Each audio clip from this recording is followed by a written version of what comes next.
My beloved child, there are stretches of the journey where your soul grows weary, not because you have stopped believing, but because you have believed for so long in the midst of silence.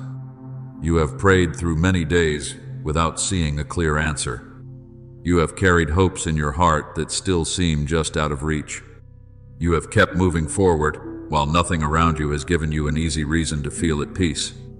At times, you have wondered whether heaven is still listening, whether your quiet tears, your whispered words in the night, and your cries too deep to be spoken are truly seen by me. But, my child, I have never taken my eyes off you. I know every hidden battle you have faced. I know even the moments when you thought you were about to let go, yet still fought to hold on to one fragile thread of trust. Even when everything around you feels like a windless field, I am still at work, in silence. What you call quietness is not my absence. Often, it is the very place where my power is working most deeply, far beyond what your eyes can measure. I want you to understand that some seasons that seem completely stuck are actually only a transition before a new door opens. Not every delay is a denial, and not every silence means the end. There are things I hold back not to wear you down, but to prepare you for something greater than your own strength can carry. When you feel you have come to your limit, it may be that you are standing at the threshold where my hand is about to lead you into new ground. So do not rush to conclusions just because you have not yet seen results. Do not call it the end when I have only placed a pause there. Some nights are very long, but no night has the right to last forever before me. Psalm 30:5 reminds you, weeping may endure for a night, but joy comes in the morning. You are closer than you think. What once discouraged you will not be able to hold you much longer. What once kept your mind bound will have to give way to the freedom that comes from me.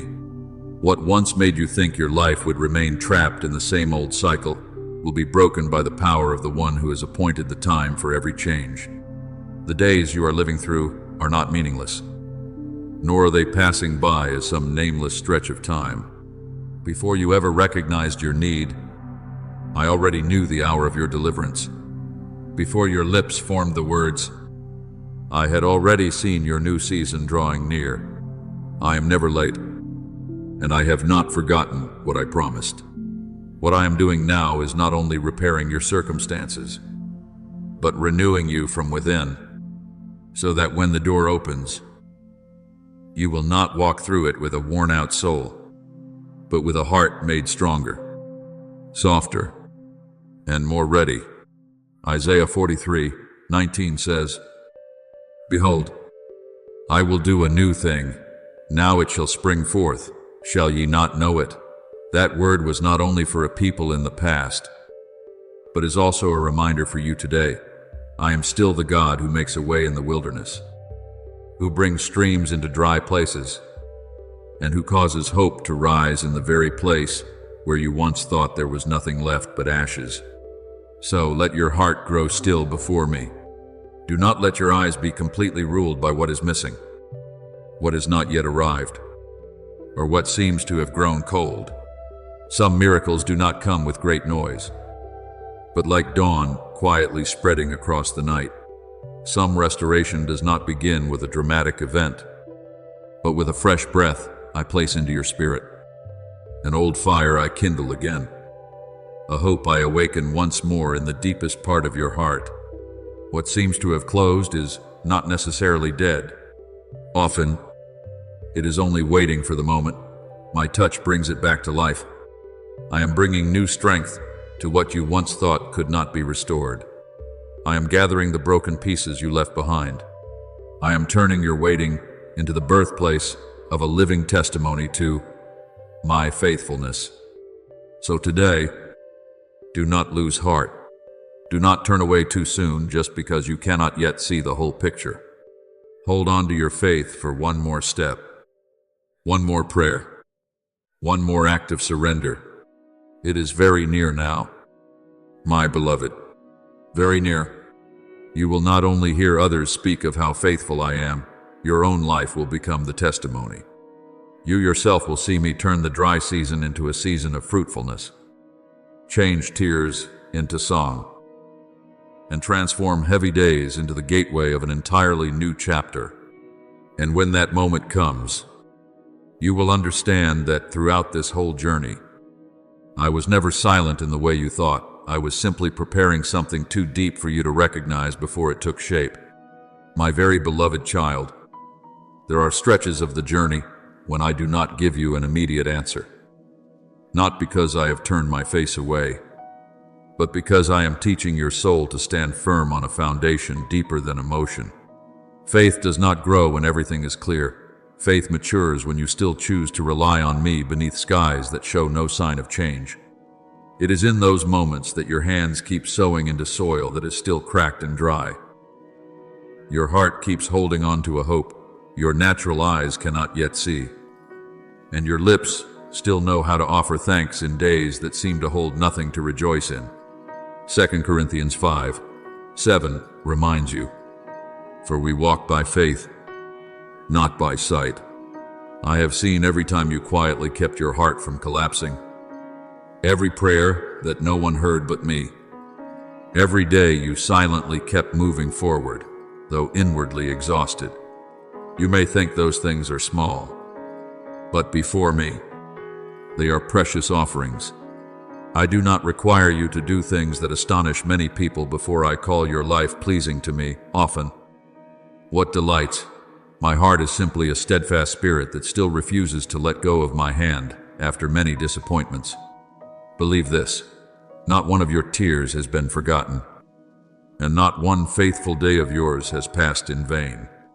What I have prepared for the one who endures is not only enough to redeem the waiting, but far beyond what their heart ever dared to hope for.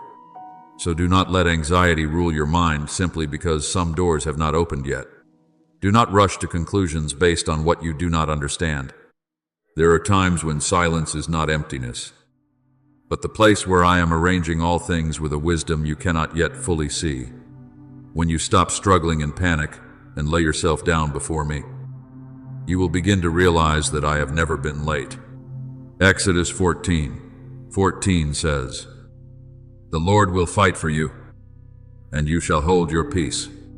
There are battles that are not won by the strain of the mind, nor by the effort of trying to rescue yourself, but by resting in my sovereign power. I am leading you through every turn with the carefulness of a father who cannot fail. Even if today you do not understand the road before you, the time will come when you will look back and realize that through every darkest season, my hand was still there, keeping you from falling away from the purpose of your life. My child, I also know that there are battles that exhaust you not because they are fierce in a single day, but because they keep returning again and again. Just when you think you have overcome one fear, it finds its way back. Just when you manage to rise after a fall, you are faced again with the same old pressure, the same old wound, the same familiar kind of attack, until you begin to fear that your life will remain trapped in that cycle forever. But today I say to you, that long season of warfare is not your destiny.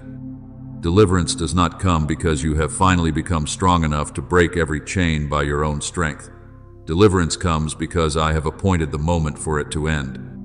There are shackles that will not leave by human willpower, but they must break when my word goes forth. Hebrews 10:36 reminds you that you have need of patience, so that after you have done the will of God, you may receive what He has promised. You have been on this journey longer than you expected, but that does not mean the promise is far away. It may be that you are standing right at the edge of your breaking day, where what has held you bound for so long will no longer have the power to keep you there. Remember my people when they stood before Jericho, the first wall blocking the threshold of the land I had promised. I did not give them a plan according to human reasoning. I did not tell them to place their confidence in weapons, nor did I teach them to rely on military strategy. I taught them something far harder: to obey before they saw results, to keep moving forward when the method seemed unreasonable, and to remain patient until the appointed time I had set. For many days, they simply walked, simply listened, simply did as they were told, while the wall still stood there as though nothing had changed. Yet in that repetition, which seemed so meaningless, I was preparing the moment when my power would break forth. On the day I appointed, with just one trumpet blast and one shout given at my command, the entire fortified system that had stood there for years collapsed in an instant. My beloved child, some walls in your life are just like that. They do not fall on the first day, and they do not disappear after the first prayer. But that does not mean they will stand forever. I have seen you walk long circles in weariness.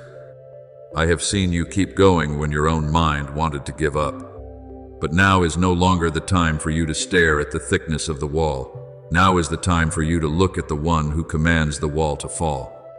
What has stood in your way for far too long will not remain there forever. You have already walked all the circles that were necessary. When my time comes, what seemed impossible to move will have to give way to the new path I opened before you. My beloved child, have you ever wondered why, in the middle of heavy days, I still call you to lift up your heart and offer praise? It is not because I need the sound of your voice to know that I am God, but because your own soul needs to be lifted from the weight pressing upon it. When you worship, you are no longer locked inside the limits of your circumstances. Your heart begins to rise from the ground of anxiety and see things from a higher place, where fear is no longer the strongest voice. It is there that what once seemed hopeless begins to change color. Where there was only darkness, you begin to notice a ray of light. Where there was only exhaustion, you find breath again. I have set worship as a holy pathway so that when you pass through the valley of disappointment, you do not sink into it, but move through it and reach the peace that comes from my presence. Isaiah 61:3 speaks of the garment of praise instead of a spirit of heaviness. For praise is not only an expression of faith, but also the place where I clothe you with fresh strength when you think you have nothing left. So do not let adversity steal the song I have placed in your heart. Perhaps today you do not sing with a light spirit. Perhaps that song rises from a heart worn down too many times, from eyes still wet with tears, from a mind struggling to break through the fog of worry. But my child, the most beautiful song before me is not always the one lifted in a day of victory. Many times, it is the praise offered in the middle of battle, when you still see no outward change and yet choose to exalt me. It is in that very moment that unseen things begin to shake. Chains do not only break around you, they also break within you, the chains of fear, of shame, of the lies that have clung to you for far too long. The freedom I give is not only a change of circumstance, but the opening wide of the deepest part of your soul, so that you no longer live like someone imprisoned. Remember Paul and Silas in the inner prison. Acts 16:25-26 tells how, at midnight, they prayed and sang praises to God. Then the earth shook. The prison doors opened, and everyone's chains came loose. The miracle did not begin after they were released. The miracle began the moment they chose to worship in pain. That is what I am teaching you today as well. Do not wait until everything is settled before you begin to praise. Lift your voice even while you do not yet understand, even while the door is still shut, even while the night has not fully passed. For when you praise me in the middle of opposing circumstances, you are declaring that your circumstances are not the Lord of your life. You are telling the darkness that it has no right to define your future. You are reminding the enemy that you belong to me, and a soul that knows how to worship will not be easily buried. Therefore, my child, rise in faith, Open your lips and exalt me, not because you have already seen the full answer, but because I remain the faithful, one from everlasting to everlasting. Let your song become a cry that awakens hope, a declaration that your heart will not surrender. Then you will come to realize something deeply profound. Many miracles do not begin with a door suddenly flung open, but with a heart that refuses to remain silent before God. And when that song is lifted up, you will see me do what you never expected, not only bringing you out of the place of bondage, but also leading you into a realm of freedom you have never known before. My beloved child, do not forget that darkness is not endless, but my power knows no bounds. The adversary works through distortion, planting twisted thoughts in your mind so that you will doubt your own worth, doubt my love, and even doubt the path on which I am leading you. But I am the God of truth, and wherever my light reaches, lies cannot continue to rule. Fear may try to shake your heart, but I come to place within you a peace that circumstances cannot produce and cannot take away. You may stumble in a certain season, but that stumble cannot determine your destiny, because every time you fall, my hand is still there to lift you up. There is no crack in your soul that I cannot heal, and no broken part of your story that I cannot restore. You do not need to bring me a false version of strength. Come, just as you are, with your real weariness, your real confusion, and your real wounds. For it is precisely in the place where you have nothing left to hide that my power is revealed most brightly. As 2 Corinthians 12:9 says, "My grace is sufficient for thee, for my strength is made perfect in weakness. What makes you think you are at a disadvantage may, in my hands, become the very place where my glory is made known." So, my child, do not hand over the right to define your life to the voice of darkness. Neither the enemy, nor your past, nor the seasons in which you once failed will write the final line of your story. I am the one who holds the pen, and what I am writing for you is not humiliation, but restoration, maturity, and victory. There may have been seasons when you were pressed down so heavily that you thought you could no longer stand. There may have been days when you felt like nothing but ashes after long and exhausting battles. But I have never allowed destruction to claim ownership over you. What tried to crush you will not define you. On the contrary, in the very place where you were struck down, I will bring forth a testimony. You will not only be someone pulled out of the night, you will also become a lamp for those who are still wandering in the dark. I do not rescue you merely so that you can breathe a sigh of relief and stop there. I save you so that I may send you out. I raise you up so that your life may speak to souls covered in despair, declaring that light is still real, and that grace is still sufficient for the one who feels they have nothing left to hold on to. I also want you to understand that many of your greatest battles are not fought in places crowded with people's eyes, but in the deepest hidden corners of your heart. That is where you silently carry shame, where you are drawn into unspoken comparisons, where embarrassment hides behind outward calm. The enemy loves to come into those quiet places and pour accusations there. He whispers that you are a burden, that you have disappointed me, that you have gone too far ever to return to love. But hear me clearly, that is not the voice of your Father. Romans 8:38-39 reminds us that nothing can separate us from the love of God. Not your past, not the wounds carved into your memory, not the days of your weakness, not even the parts of yourself you are trying to hide for fear of rejection. I still call you mine. I still hold you in my unchanging love. When you are pressed in by voices that try to make you feel smaller, remember that I am the fortress surrounding your life. A single word from my mouth is enough to scatter the army of threats surrounding your mind. I do not argue with lies. I cause them to disappear through truth. Do not mistake every moment of exhaustion for a moment of failure. In my kingdom, strength is not always proven by outward toughness. Often, it is revealed most clearly through surrender. Each time you fall to your knees in helplessness, each time your throat tightens and your prayer becomes nothing more than a brief cry lifted toward me, that is not the moment I move away from you. More often, it is the moment I come nearer than you realize. Psalm 34:18 says, "The Lord is near to the brokenhearted." I have never stood outside your battle like a cold and distant spectator. I step into it. I shield you from things you do not even know you are being protected from. There are arrows that never reached you, depths you never fell into, and days when the foundation of your soul nearly gave way. Yet I quietly held it up. You do not see it all. And so, at times, you think you have only suffered loss.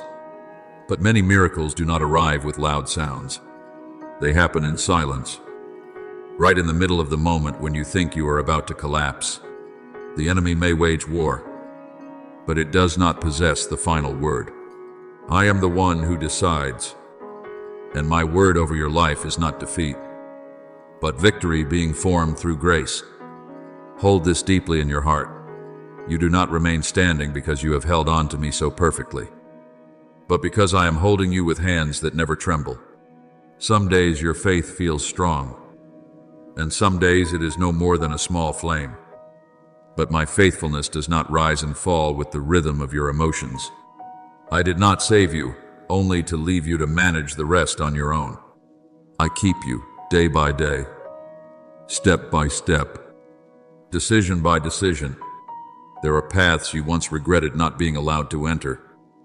But one day you will understand that those were the turns I blocked in order to protect you from what would have destroyed your peace, your character, and your destiny. There are doors you thought would open into opportunity, but behind them lay hidden harm. When I closed them, I was not making things harder for you.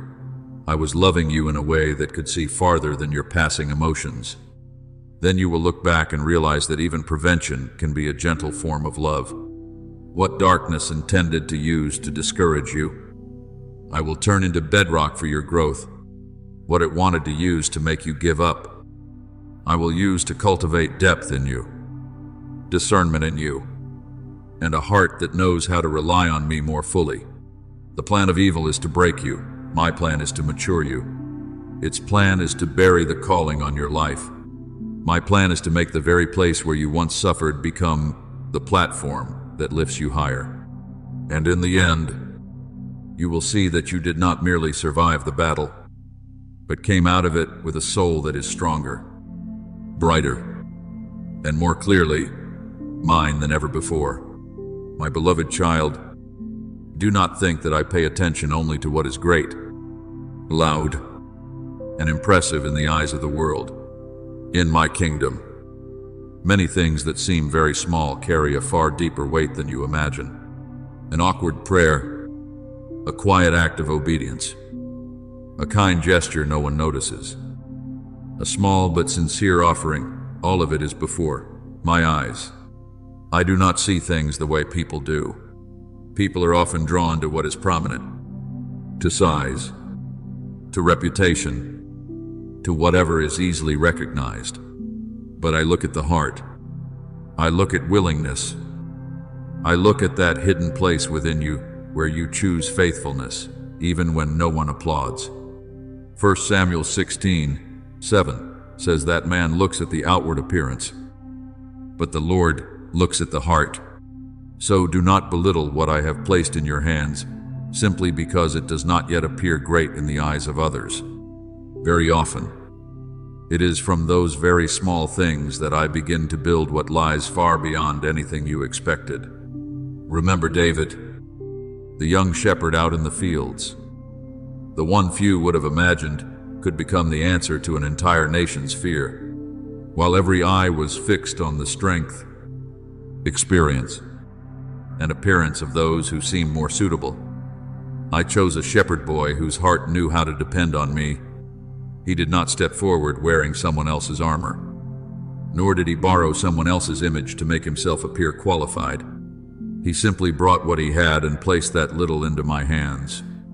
And there, what seemed small became an instrument of victory. Not because the stone itself was extraordinary, but because the hand of faith had surrendered it to me. The same is true for you. Perhaps today, all you see in yourself is very little. A bit of courage, a bit of ability, a bit of strength, a narrow door, a fragile opportunity. But if it is in my hands, it is no longer small. Zechariah 4:10 reminds you not to despise the day of small things. What the world calls small is often the seed of a great harvest within my plan. So, do not measure yourself against other people. And do not diminish the value of your life simply because you do not fit the pattern others praise. I do not need you to copy someone else's light. I want you to be faithful with the portion I have entrusted uniquely to you. One gentle word from you can lift a soul that is breaking. One quiet prayer of intercession can make way for things you cannot yet see. One very ordinary act, when done with genuine love, can still bring the warmth of heaven into the coldest place. You often ask yourself, I am just an ordinary person. What can I really do? But beloved, in my hands, ordinary people have never been useless. I have often kindled fire through those who did not think they were anything special. 1 Corinthians 1:27 reminds you that I chose what the world considers weak to shame what is strong. Not because I delight in weakness, but because I want all glory to belong to me. And for you to know that the outcome does not come from your own ability, but from my presence with you. Do not look at your life through the cold eyes of comparison. Look instead through the eyes of the one who knew you before you were formed. I do not place upon your shoulders anything beyond what I designed you to carry. I do not require you to become someone else before you can be useful to my purpose. What I desire is that you offer me what you have today, even if it is small, even if it is unfinished, even if it is still trembling. Keep sowing the seed you have, and I will care for the season of growth. Keep walking in the light you have been given, and I will continue to open the path ahead. Keep giving with a loving heart, and I will cause it to bear fruit in my own way. Many times, the greatest evidence of faith is not found in how much you possess, but in your willingness to place into my hands what you think is too little. In that very moment, your soul declares that your hope does not rest on your own sufficiency, but on my faithfulness. My beloved child, there are moments when the smallest gift reveals the deepest love. Think of the widow who gave 2 small coins. In the eyes of many, that offering was almost insignificant, but I saw it differently. Mark 12:43-44 shows that she had given more than all the others.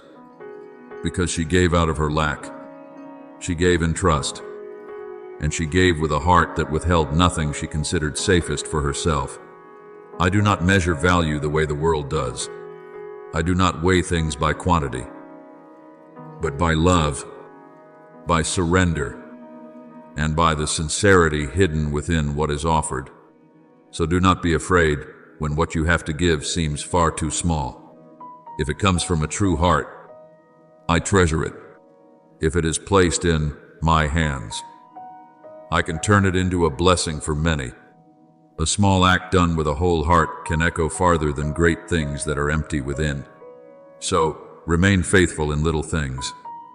Be willing with the portion I have given you, and courageously offer what you have.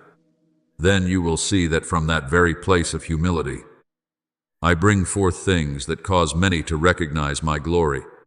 My beloved child, engrave this deeply in your heart. I am not only the one who performs wondrous works that leave you astonished in a single moment, but also the one who patiently reaches into the hidden depths within you to bring true healing. I do not only intervene in circumstances, I also renew the inner places you so often keep concealed. There is no confusion in your soul that would make me step back. There is no layer of hurt so thick that my hand cannot reach through it. Even if you have grown used to living with old wounds as though they were part of your nature, I can still teach you a new way of living, where joy is no longer unfamiliar and peace is no longer just a passing moment. You do not need to keep straining to prove that you are still okay. Before me, you no longer have to wear the mask of strength. Let your weariness come to rest. Let the defenses you have built for so long be laid down. Because it is precisely in the place where you stop holding yourself up by your own strength that I begin to pour new life into you. Psalm 147:3 says that he heals the brokenhearted and binds up their wounds. That word is not meant for someone far away. It is the word I am speaking over your life today. Do not think that you must become whole before I can restore you. I do not wait for you to piece yourself back together before opening my arms to receive you. The empty places within you are exactly where my grace longs to fill. The very moments when you stop, no longer trying to appear as though you can handle everything, are often the moments when I come nearest. Come to me like a weary child returning to a place of rest. Not like a soldier trying to stand tall after being exhausted for far too long. I know there are days when all you want is to be held, to be heard, to breathe out all the heaviness stored inside you without being judged. Let me wipe away your tears, soothe the memories that still ache, and enter those rooms in your heart that you have not dared to open for so long. I do not invite you to me in order to condemn you, but to make you new. When you come near to me in honesty, you will not leave the same. Because my presence does not touch you superficially, I restore from within, layer by layer, part by part, until what once weighed you down no longer rules over your soul. My child, many times you have thought that my purpose was simply to pull you out of trouble, to bring you through a dark season, to ease the pain and stop there. But I want you to understand that deliverance has never been the final point in my heart. I do not only want to bring you out of a narrow place, I want to lead you into a spacious place. I do not only want to bring you out of darkness, I want you to learn how to live in the light. I did not create you to remain in a state of merely trying to survive each day. I created you to step into what I have prepared, to receive the goodness I have set aside for you, to live with purpose, with freedom, and with a joy deeper than mere endurance. John 10:10 reminds you that I came so that my sheep may have life, and have it abundantly. That abundance is not merely about material things, nor is it the glittering appearance of this world. It is fullness in the soul, an inward vitality no longer suffocated by fear, the ability to love, to hope, to keep moving forward, and to bear fruit even after seasons when you thought you had nothing left. I know that perhaps you have lived in lack for so long that you have begun to think that having just enough peace is enough, that simply no longer hurting would already be sufficient, that fuller and more beautiful things must be meant for others and not for you. Perhaps you once hoped and were disappointed, opened your heart and were wounded, and now you have become cautious even toward good promises. But do not build your life on the bruises of your emotions. Build it on what I have spoken. My word does not waver with your feelings, nor does it change in seasons when you are weak. Jeremiah 29:11 declares that the plans I have for you are plans for peace and not for harm, to give you a future and a hope. I am not calling you to live forever within the limits your past has imposed. I am calling you to step into the wholeness my grace has opened before you, a place where you are loved without having to strive for it, strengthened without having to pretend, and sent forth without needing to become anyone other than the person I created you to be. The fullness I have for you is not like the way this world defines success. It is not found in fame, not fastened to human praise. and not made secure by things that can be lost in a single moment of upheaval. What I desire to give you is peace that remains even in uncertain days, gratitude that does not run dry even when circumstances are still imperfect, and a true relationship with me that frees you from living by appearances. It is the place where you know that even when you stumble, you are not cast away. It is the place where you no longer have to live under the pressure of proving that you are worthy of love.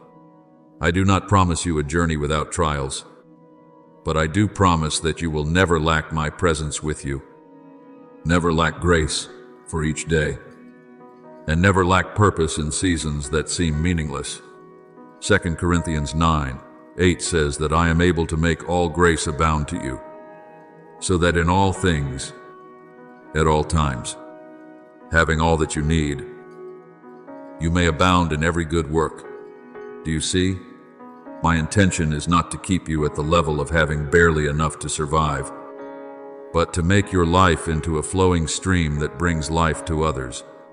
So, my beloved child, be courageous and step into what I am opening before you, even if your heart still trembles, even if there are parts of you that have not fully let go of doubt, even if you feel less prepared than you wish you were. Keep moving forward. I am not calling you into something vague or unprepared.